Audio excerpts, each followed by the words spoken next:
The political crisis in Venezuela drew a forceful new response today from Secretary of State Mike Pompeo at the United Nations. He called Venezuela under Maduro an illegitimate mafia state and urged other countries to back the man designated to take Maduro's place. Secretary of State Mike Pompeo today putting the world on notice. Now it's time for every other nation to pick a side. No more delays, no more games. Pompeo urging action at a tense UN Security Council meeting to address the unfolding political and humanitarian crisis in Venezuela.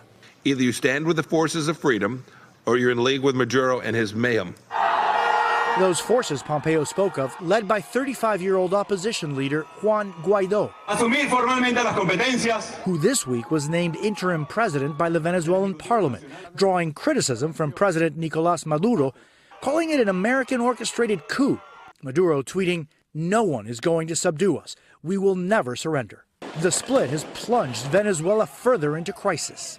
Maduro, handpicked by former President Hugo Chavez, is largely blamed for the country's economic decline, with annual inflation rates up to 1.3 million%, according to a study by the opposition-controlled National Assembly. Maduro has support only from a handful of countries, including Russia and China.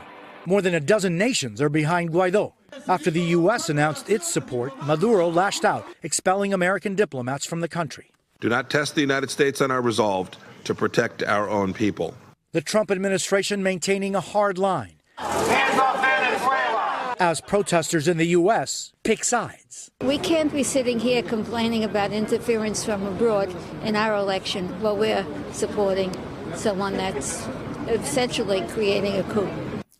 And late word tonight, that Venezuela's highest-ranking military diplomat in Washington has broken with the Maduro regime. Hey, NBC News fans, thanks for checking out our YouTube channel. Subscribe by clicking on that button down here and click on any of the videos over here to watch the latest interviews, show highlights, and digital exclusives.